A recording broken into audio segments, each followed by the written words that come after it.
अस्सलाम वालेकुम रहमतुल्लाहि वबरकातुहू। उम्मीद आप सब बखैर होंगे। बहुत सारे लोग ये जानने की कोशिश कर रहे हैं कि तुर्की का जो सदारती इलेक्शन चल रहा था, कल तक में जो गिनती हो रही थी, उसमें किसकी जीत हुई, किसकी हार हुई। क्योंकि रजब तैयब एर्दोगान ने जो वोट हासिल किया है वो 49.51, और जो उनका जो हिज़्ब मुखालिफ 44.88। इस तरह देखा जाए तो रजब तैयब एर्दोगान का जो वोट काउंटिंग है वो तकरीबन 5% ज़्यादा है अपने मध्य मुकाबिल के मुकाबले में।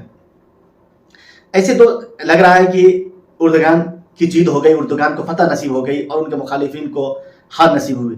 लेकिन ऐसा कुछ नहीं है। यहाँ पे कुछ टेक्निकल चीज़ें हैं जो समझने की है कि इलेक्शन सुप्रीम काउंसिल जो है तुर्की का, और उसमें जो एक कानून है, ये कानून ये है कि अगर किसी को भी सदारत का ओहदा संभालना है या सदारत का उम्मीदवार बनेंगे तो उसको कम से कम 50% वोट हासिल करना पड़ेगा। लेकिन तैयब एर्दोगान जो है 49.51, सिर्फ 0.5 से वो मिस कर गए, नहीं तो वो उनका डिक्लेयर हो जाता, वो तुर्की का ये फिर एक मरतबा सदर बन जाते।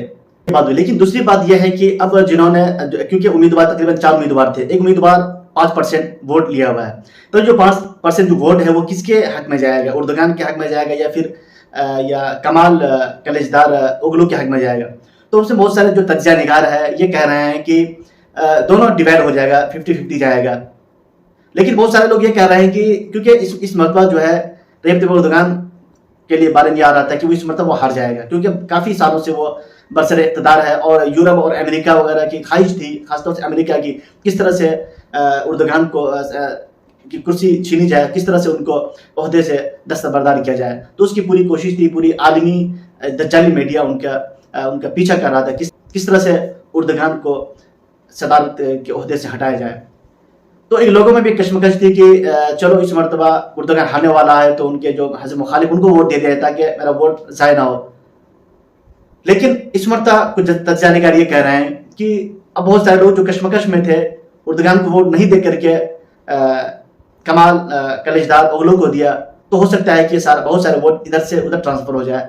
अब देखते हैं कि क्या होता है। लेकिन हम सब पूरी दुनिया के जो मुसलमान है, निगाहें इस इलेक्शन पर है, और हम सब की दुआएं हैं कि इस मरतबा फिर रजब एर्दोगान को सदारत का ओहदा संभालना चाहिए और वो एक मरतबा फिर सदर बन करके तुर्की की जो एक, क्योंकि तुर्की को रजब एर्दोगान ने काफ़ी हद तक एक बीमार तुर्की से, एक मुल्हिदाना तुर्की से एक दीनी तुर्की की तरफ, एक सेहतियाब तुर्की की तरफ ले जाने में इनका बड़ा रोल और किरदार है। और ख़ासतौर से ये पूरी दुनिया के मुसलमानों की एक आवाज़ है, वो फ़लस्तीनी मज़लूमून की आवाज़ है, वो शाम के मुसलमानों की आवाज़ है, वो कश्मीर के मुसलमानों की आवाज़ है। यानी पूरी दुनिया के जो मज़लूम मुसलमान हैं उनकी आवाज़ बनते हैं और पूरी दुनिया में मुस्लिम की नुमाइंदगी करते हैं। इसी वजह से पूरी दुनिया के मुसलमान ये चाहते हैं कि रजब तैयब एर्दोगान एक बार फिर सदारत का ओहदा संभाले और मुसलमानों की फिर 4 या 5 साल मुसलमानों की फिर खिदमत करे।